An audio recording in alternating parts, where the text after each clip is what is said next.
For as long as I can remember, I've always been the type of person where when I'm alone, it's normal for me to break out into conversation of some sort with myself and talk to myself. And usually for good reason. There's a variety of reasons I'll go through in this video, but they all have a purpose. And I never really thought about it too deeply until recently. It got me wondering how many other people find that they do this themselves, that they talk to themselves. If you follow me on Instagram, you'll notice that I have put up a poll last week just asking who finds that when they're alone, they speak to themselves out loud. To my surprise, 70% of the people that responded said yes, like I talk to myself out loud when I'm alone. And it's interesting because there's such a weirdness around if we saw someone talking to themselves in public.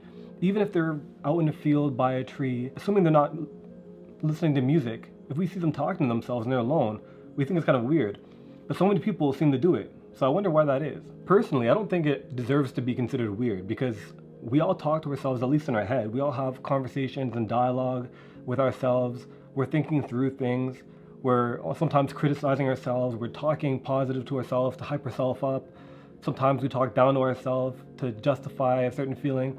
So we're always communicating with ourselves. So why is it so weird to do it out loud? But I gotta admit, it's an interesting relationship that we can have with ourselves as human beings. It's normal for us to think and to communicate with ourselves, but to do that, you have to have one person, like one version of ourselves that's the speaker, and then another version of ourselves that's receiving it, that's listening. So there's a sort of duality, two sides of our consciousness that allows us to communicate with ourselves, and it works. If we want to hype ourselves up to go to work out, or to talk to somebody, or to do a variety of things that we come in contact with throughout life, we have to talk to ourselves and to motivate ourselves. Sometimes it's something as simple as just getting up and going to the gym, or sometimes it's something more intense, like giving a public presentation. But it's interesting because if we're the one speaking and we're also the one listening, like why does there need to be two?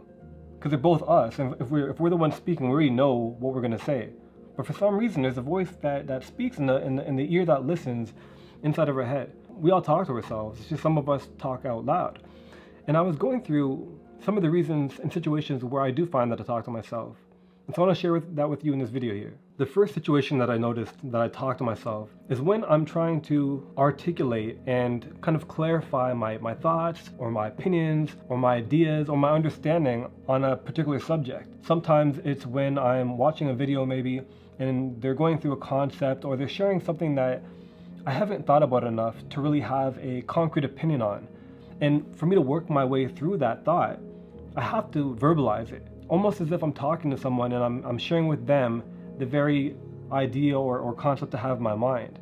And I kind of go through it multiple times out loud until I found an efficient and succinct way of expressing that idea. Another situation that I find that I talk to myself a lot is when my emotions are high. But I noticed, I've kind of tested myself, and I noticed that it's usually not with all emotions, but specifically when I'm frustrated, or I'm angry, or I'm maybe annoyed or bothered. I find that when I'm alone and I'm experiencing those feelings, I'll be expressing my feelings, whether it's towards a person or a situation, verbally, as if someone can hear me. I found that it helps almost from an emotional relief point of view. It helps me kind of get through the emotion, to understand it a little bit more, to process it, to understand what caused my feelings, and expressing it even to nobody. Probably a lot the same way that when people have a journal and they're expressing their feelings and they're writing their day, it helps them emotionally. It helps relieve that pressure for some reason. Some people they call up a friend when they're feeling high emotions and they just vent, they just express themselves. And for me, I found that I often do that when I'm by myself.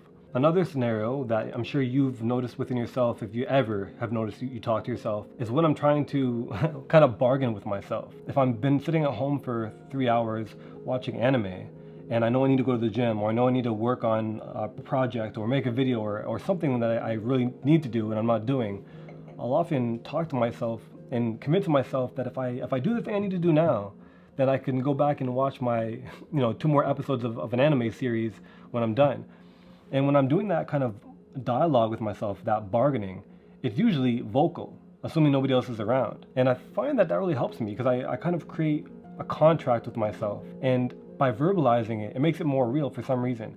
And it helps me to hold myself accountable. I become my own accountability partner, and it works. It helps me stay committed to something that I've wanted to commit myself to.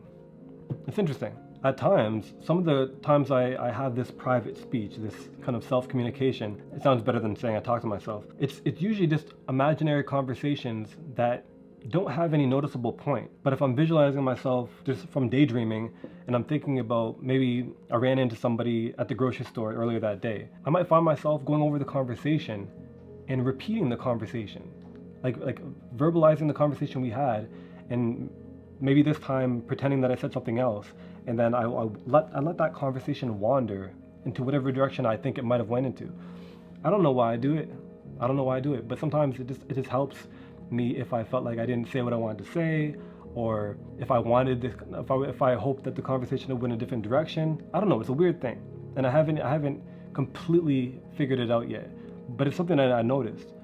Sometimes it could just be me going for a walk, and I'm just imagining, well, what if I saw this person right now, and how that conversation might go.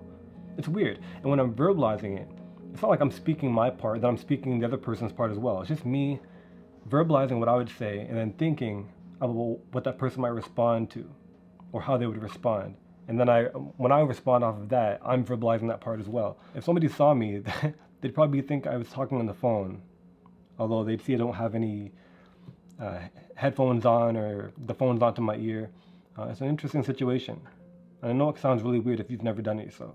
Like most people, one of the most common daily reasons and purposes for talking to myself is when I'm trying to remember something. But there's a book I read, it's about memory. I think it was called The Memory Book. It teaches you that, like, for example, if you want to start remembering where you put your keys, because you're always losing your keys, or you're always losing your phone, if you start verbalizing where you put your phone as you place it down. For example, if you need to use the washroom quick before you leave out the house, and you need to put your phone in a weird spot that you don't normally put it, maybe put it on top of a microwave.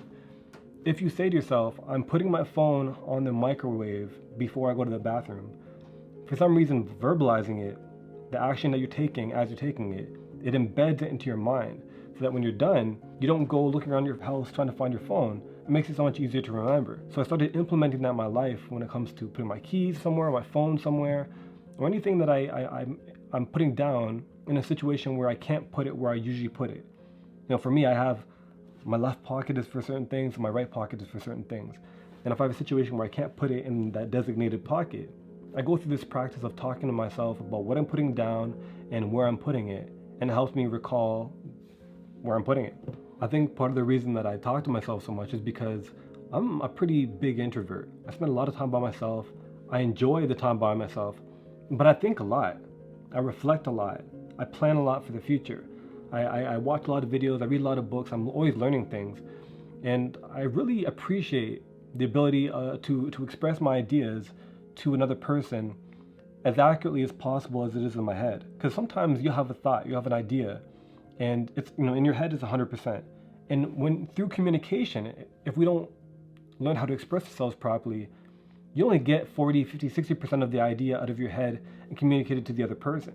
So for me, I think being able to talk to myself allows me to really, as I mentioned earlier, as one of my earlier points, be able to kind of work through that in order to better communicate how I feel, or my thoughts on things. So with all that being said, I'd be interested to know, do you ever find that you talk to yourself verbally out loud when you are by yourself?